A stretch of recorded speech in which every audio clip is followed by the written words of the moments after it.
Hi friends, welcome to GV talks. నేను మీ గంగాధర్ వీర్ల. ఎప్పుడైనా ఎక్కడైనా ఇద్దరు వ్యక్తులు ఒకే విషయం మీద మాట్లాడినప్పుడు కామన్ గా చూసిన జనం ఆ ఇద్దరిలో ఏది తప్పు ఏది కరెక్ట్ అని ఈజీగా చెప్పే అవకాశం ఉంటుంది. ఇప్పుడు తెలంగాణ ముఖ్యమంత్రి రేవంత్ రెడ్డి గారు, అలాగే సినిమా ఇండస్ట్రీకి సంబంధించిన హీరో అల్లు అర్జున్ గారు కూడా ఒకే విషయం పైన పబ్లిక్ డొమైన్ లో మాట్లాడుతున్నారు. ఈ ఇద్దరిలో ఎవరు కరెక్ట్ గా మాట్లాడుతున్నారు, ఎవరు అబద్ధాలు మాట్లాడుతున్నారు, ఎవరెవరు కథలు చెప్తున్నారు అనేది ఈజీగా న్యూట్రల్ గా చూసిన వాళ్ళైతే చెప్పగలరు. ఇందులో ఏమాత్రం డౌట్ లేదు. అదే విషయాన్ని రేవంత్ రెడ్డి వర్సెస్ అర్జున్ ఇద్దరిని చూసినప్పుడు ఖచ్చితంగా సామాన్యులు కావచ్చు, ప్రజలు కావచ్చు, అల్లు అర్జున్ ఫ్యాన్స్ కావచ్చు, రేవంత్ రెడ్డి ఫాలోవర్స్ కావచ్చు, ఎవరైనా కానీ ఒక హంస ఎలా అయితే నిజాన్ని పాలు నీళ్ళలాగా విభజించి చూపిస్తుందో అలాగే న్యూట్రల్ గా ఉన్నప్పుడు ఈ పుష్ప 2 రిలీజ్ వివాదంలో జరిగినటువంటి యాక్సిడెంట్ కి సంబంధించింది ఏదైతే ఉందో దాని గురించి ఇద్దరు వెర్షన్లు విన్న తర్వాత ఖచ్చితంగా ఒక అవగాహనకైతే రావచ్చు. అసెంబ్లీలో రేవంత్ రెడ్డి గారు మాట్లాడిన దానిపైన వెంటనే కొన్ని గంటల్లో అల్లు అర్జున్ గారు కూడా ఇండైరెక్ట్ గా ఆయన మాట్లాడిన దానిపైన క్లారిటీ అయితే ఇవ్వడం జరిగింది. ఈ విషయంలోకి మనం వెళ్ళినప్పుడు అసలు రేవంత్ రెడ్డి ఏమన్నాడు, ఏ రకంగా అల్లు అర్జున్ పైన ఏదైతే చెప్పాలనుకున్నాడు, బ్లేమ్ చేయాలనుకున్నారో ఆ విషయాన్ని స్పష్టంగా అసెంబ్లీ సాక్షిగా రేవంత్ రెడ్డి గారు ఒక నోట్ అయితే ఇవ్వడం జరిగింది. పుష్ప 2 యాక్సిడెంట్ పైన తనకున్న అభిప్రాయం లేదా అల్లు అర్జున్ ని అరెస్ట్ చేసే విషయంలో గవర్నమెంట్ ఏ రకంగా డైరెక్షన్ తీసుకువెళ్ళింది అనే దాన్ని సమర్థించుకుంటూ రేవంత్ రెడ్డి గారు అయితే ఒక క్లారిటీ ఇవ్వడం అయితే జరిగింది. దానిపైన హీరో అల్లు అర్జున్ గారు కూడా ఒక ఎమోషనల్ టైమింగ్ లో, ఒక ఎమోషనల్ సిచ్యువేషన్ లో ఆన్సర్స్ ఇవ్వడం జరిగింది ఇండైరెక్ట్ గా. అసలు రేవంత్ రెడ్డి గారి వివాదాన్ని ఫస్ట్ మనం చూద్దాం. రేవంత్ రెడ్డి గారు యాజ్ ఎ సీఎం గా ఆ రోజు జరిగిన విషయం పైన తోటి సభ్యులకు లేదా ప్రజలకు ఇండైరెక్ట్ గా ఇలా జరిగింది, అందువల్లనే అర్జున్ తప్పు కూడా ఉండడం వల్లనే ఆయన్ని కూడా అరెస్ట్ చేయడం జరిగింది, అరెస్ట్ చేయడమే కాదు ఇంకా ఏమైనా చేయగలుగుతాము అంటూ ఒక వార్నింగ్ లాంటిది ఇవ్వడం జరిగింది.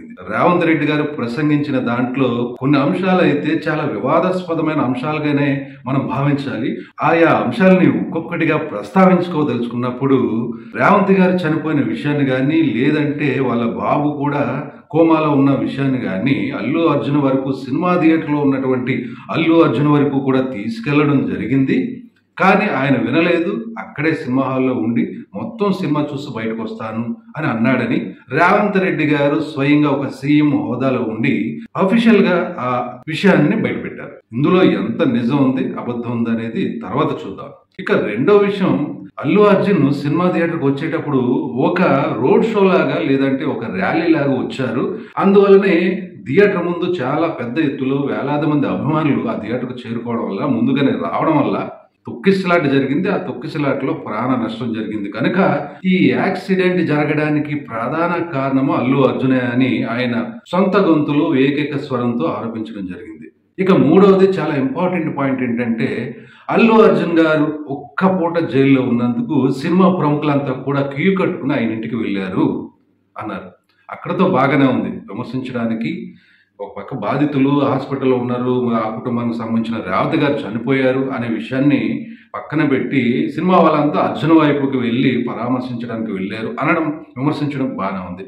కానీ ఒక మెట్టు ఎక్కి ఏమన్నారు, అల్లు అర్జున్ ఏమైనా చెవిటివాడా, కుంటివాడా, లేదంటే బాడీలో ఒక కిడ్నీ పోయిందా, అంత అవసరం ఏముంది, వీళ్ళని వదిలిపెట్టి అల్లు అర్జున్ ఇంటికి వెళ్ళడం ఏంటి, అల్లు అర్జున్ లాంటి స్ట్రేచర్ ఉన్న ఒక జాతీయ స్థాయి నటుడిని ఏకవచనంతో ఆయన క్యారెక్టర్ ని లేదా ఆయన యొక్క పర్సనాలిటీని చాలా తక్కువ స్థాయిలో దిగజార్చి రేవంత్ రెడ్డి గారు ఆ రకంగా మాట్లాడడం అనేది ఒక రకంగా కామన్ ప్లాట్ఫామ్ మీద ఉండి ఈ సినిమాను చూసినప్పుడు ఖచ్చితంగా రేవంత్ రెడ్డి గారు సీఎం పొజిషన్ లో ఉండి ఒక సెలబ్రిటీని ఈ రకంగా అంటే కరివేపాకులా తీసి పారేయడం, ఆయన స్ట్రేచర్ ని ఏమాత్రం కూడా గౌరవించకుండా మాట్లాడడం అనేది రేవంత్ రెడ్డి గారి మాటల్లో అయితే కనిపించింది. ఇంకొక విషయాన్ని స్పష్టం చేశారు. ఈ సంఘటనలు జరిగిన నేపథ్యంలో సినిమా వాళ్ళకి నేనే సినిమా ఇండస్ట్రీ బాగుపడాలని వారికి ఎన్నో బెనిఫిట్స్ చేకూరుస్తా ఉన్నాము, ప్రభుత్వం అండగా ఉంటుంది. ఆ క్రమంలోనే బెనిఫిట్ షో వేసుకోవడానికి కానీ, లేదంటే టికెట్లు పెంచుకోవడానికి కానీ మేము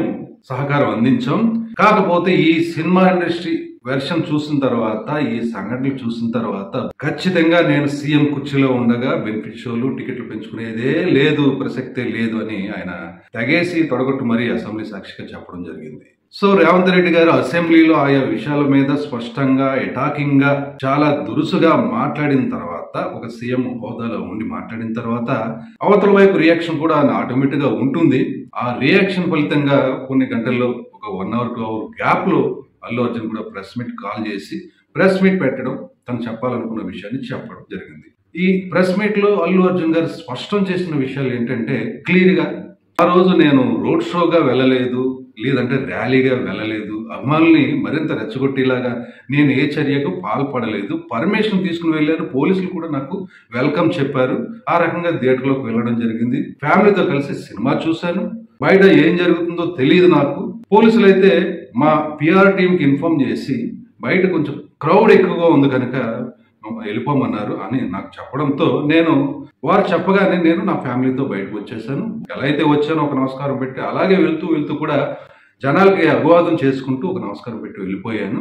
థియేటర్ దగ్గర జరిగినటువంటి ఆ సంఘటన గురించి నెక్స్ట్ మార్నింగ్ నాకు తెలిసిన తర్వాత నేను ఏ రకంగా రియాక్ట్ అవ్వాలో ఆ రకంగా హ్యుమానిటీ బౌండరీస్ లో ఆ రకంగా ఆ బాధితురాలి కుటుంబానికి సంబంధించిన విషయాలపై, కోమాలో ఉన్నటువంటి అబ్బాయి ప్రతి గంటకు ఒకసారి నేను కనుక్కుంటున్నాను, ఆ కుటుంబానికి ఏం చేయాలో అవి చేయడానికి మేమంతా కూడా ప్లానింగ్ లో ఉన్నాము.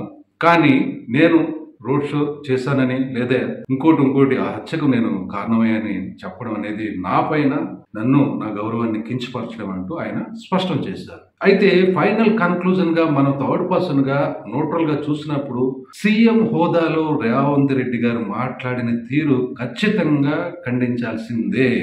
ఆయన ఒక సీఎం గా ఒక అథారిటీతో శాంతి భద్రతల విషయం పైన మాట్లాడడం, ఆ విషయం పట్ల ఏం మాట్లాడినా తప్పు లేదు. కానీ జరగలేని సంఘటనని అసెంబ్లీలో ఒక కథలా అల్లి తోటి సభ్యుల్ని కన్వే చేసేలాగా మాట్లాడడం, ఒకటి పోలీసుల నుంచి అల్లు అర్జున్కి చావుకు సంబంధించిన ఒక మృతురాలకు సంబంధించిన వార్త అందినా గానీ ఆయన అక్కడి నుంచి వెళ్ళను అన్నారు అని చెప్పడం మాత్రం ఒక రకంగా నమ్మశక్యంగా అయితే లేదు. రెండు, ఒక రోడ్ షోలో వెళ్ళారు, కావాలనే వెళ్ళారు అని అదొకటి పేజీలో గానీ దర్యాప్తులో గానీ క్రాస్ చెక్ చేసుకోవాల్సిన అంశం. అలాగే ఒక సీఎం హోదాలో ఉండి సాక్షాత్తు ముఖ్యమంత్రి ఒక జాతీయ స్థాయిలోనే అత్యంత ప్రేక్షక ఆదరణ పొందినటువంటి ఒక పాపులర్ హీరోను పట్టుకుని కాలిపోయిందా, చెవిపోయిందా, కళ్ళు పోయినాయా, కిడ్నీలు పోయినాయా అంటూ క్యారెక్టర్ ని తగ్గించి అవతల వ్యక్తి యొక్క గౌరవానికి భంగం కలిగేలా మాట్లాడడం ఏమాత్రం కూడా సమంజసం కాదు, హర్షణీయం కాదు.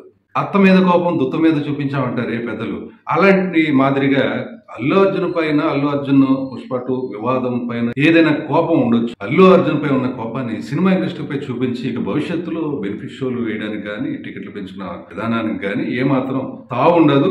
నేను సీఎం గా ఉండగా జరిగే పని కాదని చెప్పడం కూడా ఒక రకంగా దుందుడుకు వ్యవహారమే అని చెప్పాలి. ఇది ఏమైనా కన్క్లూజన్ గా ముందే చెప్పుకున్నట్టు, ఇద్దరు ఒకే విషయంపై మాట్లాడినప్పుడు కామన్ గా చూసేవాళ్ళు ఆ ఇద్దరులో ఎవరిది తప్పు, ఎవరిది ఒప్పు, ఎవరు ప్యూరిటీగా మాట్లాడుతున్నారు, ఎవరు క్లారిటీగా మాట్లాడుతున్నారు అనేది ఈజీగా అర్థం చేసుకోవచ్చు. మీడియా అర్థం చేసుకోవచ్చు, ప్రజలు అర్థం చేసుకోవచ్చు.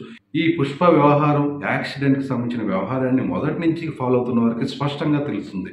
రేవంత్ రెడ్డి గారి యొక్క మాటలు గాని, దుందుడుకు వ్యవహారం గాని ఏమాత్రం మంచిది కాదు. ఇదంతా కూడా అల్లు అర్జున్ కు సంబంధించిన అరెస్ట్ వ్యవహారం కూడా నేనే చేయించాను, దగ్గరుండి చెప్పినట్టుగా తోచినట్టుగా రేవంత్ రెడ్డి గారి యొక్క వెర్షన్ అయితే ఉంది. దానికి విరుద్ధంగా ఒక ఎమోషనల్ వెర్షన్ తో పుష్ప అల్లు అర్జున్ గారు చెప్పడం, అందులో ఎంతో కొంత నిజం ఉందనేది మాత్రం ఖచ్చితంగా చూసిన వాళ్ళకైతే అర్థమవుతుంది. అల్లు అర్జున్ గారికి సంబంధించిన ఫ్యాన్స్ అయితే అల్లు అర్జున్ గారి తప్పేం లేదా అని చెప్పగానే చెప్తారు. అలాగే ఈ విషయాన్ని న్యూట్రల్ గా చూసినప్పుడు కూడా కామన్ ప్రజలకు ఎవరికైనా అల్లు అర్జున్ గారు కావాలని చేసింది కాదు, ఇది యాక్సిడెంటల్. ఆయన మాటల్లో ఏదైతే ఇది ప్యూర్లీ యాక్సిడెంట్, అంతకు మించి ఏం లేదు, నా ప్రమేయం లేదు అన్నారు. అలాగే ఆ జరిగిన సంఘటనకి తను బాధ్యత వహిస్తూ కూడా ఎంతో ఆ బాధిత కుటుంబానికి చేయాలనే ఒక ఆలోచనలో ఉన్నప్పుడు మనం ఒక రకంగా ఈ విషయాన్ని పాజిటివ్ మేనర్ లో ఒక సాఫ్ట్ కార్నర్ లోనే ఆలోచించాలి. రేవంత్ రెడ్డి గారు ఒక హీరోని దృష్టిలో పెట్టుకుని లేదా ప్రతిపక్షాలను దృష్టిలో పెట్టుకుని దుందుడుగ్గా మాట్లాడడం, లేనిపోని ఒక స్క్రీన్ ప్లేని అల్లడం అనేది జరుగుతుందనేది స్పష్టంగా అవుతుంది. రేవంత్ రెడ్డి గారు అసెంబ్లీలో మాట్లాడిన విషయం పైన కానీ లేదా నిన్న అల్లు అర్జున్ గారు మాట్లాడింది, రెండింటిని వేరే చేసుకున్నప్పుడు అల్లు అర్జున్ గారి అరెస్ట్ కూడా ఉద్దేశపూర్వకంగానే జరిగిందని స్వయంగా రేవంత్ రెడ్డి గారే ఇచ్చినట్టుగా నేనైతే భావిస్తున్నాను. ప్రజలకు కూడా ఒక రకంగా అలాంటి అనుమానమే కలిగింది. డియర్ ఫ్రెండ్స్, ఈ వీడియో నచ్చితే లైక్ చేయండి, షేర్ చేయండి, సబ్స్క్రైబ్ చేసి నా ఛానల్ని ప్రోత్సహించండి. మరొక కొత్త కంటెంట్తో మరొక వీడియోలో కలుద్దాం. అంతవరకు సెలవు, బాయ్ బాయ్.